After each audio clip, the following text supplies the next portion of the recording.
Shalom, selamat pagi. Salam bagi kita semua, salam dalam Tuhan kita Yesus Kristus.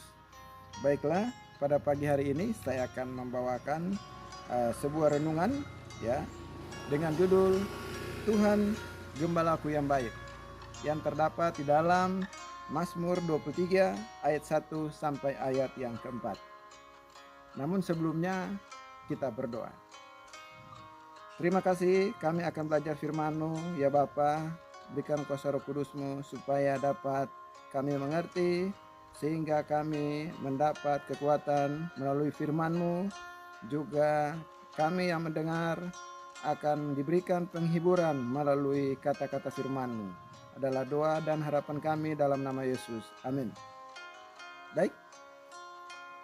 Judul ya renungan kita pada pagi ini, Tuhan Gembalaku yang baik. Ya, Mazmur 23 ayat 1 sampai 4. Kita akan baca Mazmur Daud. Tuhan adalah gembalaku, takkan kekurangan aku. Ia membaringkan aku di padang yang berumput hijau. Ia membimbing aku ke air yang tenang. Ia menyegarkan jiwaku. Ia menuntun aku di jalan yang benar oleh karena namanya. Sekalipun aku berjalan dalam lembah kekelaman, aku tidak takut bahaya. Sebab Engkau besertaku, gadamu dan tongkatmu, itulah yang menghibur aku. Saudara-saudara yang kekasih, apakah yang dimaksud oleh sang pemazmur, Tuhan adalah gembalaku? Artinya, dalam kehidupan ini, kalau kita menjadikan Tuhan sebagai gembala kita, ya, maka kehidupan kita pada akhirnya kita tidak pernah berkekurangan. Mengapa demikian? Dalam kehidupan saja secara jasmani, kita melihat bagaimana seorang pengembala tidak mungkin dia akan membiarkan kambing atau dombanya ya itu kelaparan. Pasti dia akan memberikan makanan yang baik, ya. Makanan yang sehat. Tujuannya untuk apa? Supaya ternaknya atau domba itu supaya tetap sehat. Apalagi kita punya Tuhan di sorga, Bapa kita yang di sorga ya. Pasti dia akan memberikan yang terbaik dalam kehidupan kita. Sehingga kita tidak akan berkekurangan ya. Untuk itu di dalam ayat 1, Tuhan adalah gembala, ku takkan kekurangan aku. Artinya kalau kita bergantung kepada Tuhan ya, sebagaimana gembala ya, sebagaimana domba bergantung kepada gembala, begitu juga kita bergantung kepada Tuhan, pasti kita tidak akan kekurangan dalam segala hal. Baik itu makanan, pakaian, ataupun apa saja yang kita butuhkan. Ya. Selanjutnya, ayat yang kedua dikatakan, ia membaringkan aku di padang yang berumput hijau. Ia membimbing aku ke air yang tenang.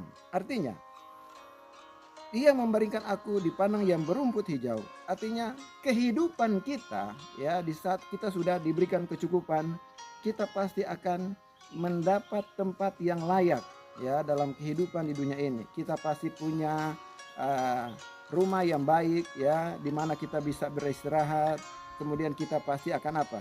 Diberikan tempat yang baik. Sebagaimana seorang gembala setelah dia selesaikan memberi makanan, dia akan apa? Membaringkan domba-dombanya untuk istirahat di tempat yang berumput hijau. Begitu juga dengan Bapa kita di sorga. Dia bukan hanya memberikan kita juga kecukupan, tapi juga dia akan menjaga, memelihara kita supaya kita aman dan kita bisa beristirahat dengan baik. Ya, selanjutnya, ia membimbing aku ke air yang tenang. Apa artinya, saudara? Air yang tenang ini di mana domba-domba ini bisa minum.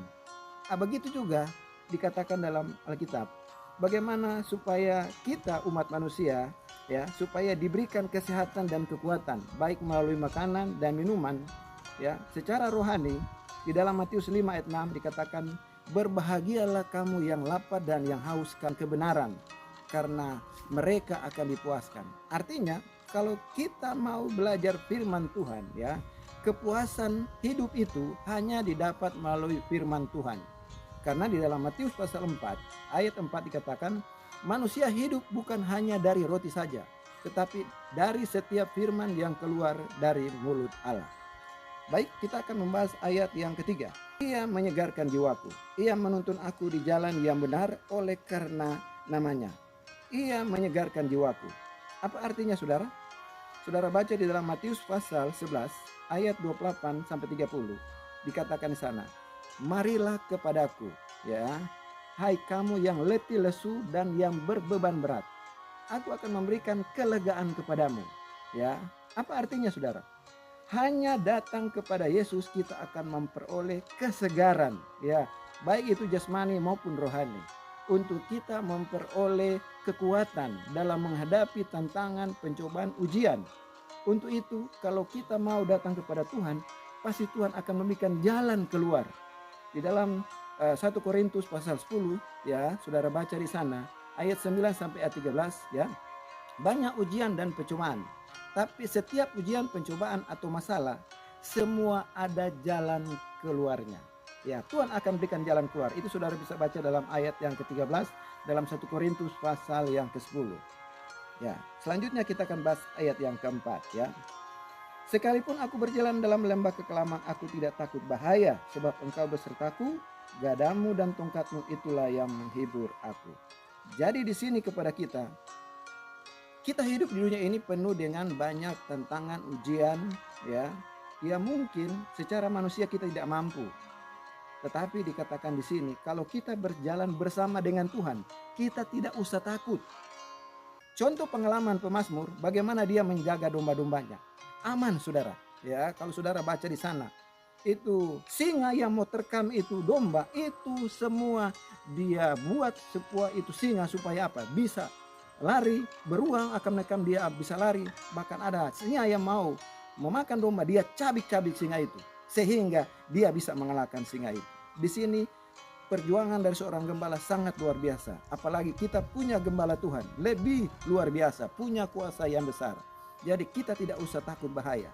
Sebab dikatakan ada dua jaminan, gadamu dan tongkatmu. Kata gada ini adalah untuk membuat supaya apa? Mengusir juga belalang, tapi juga bisa membuat tuayan itu atau gandum itu supaya dia jatuh dan masuk ke lumbung.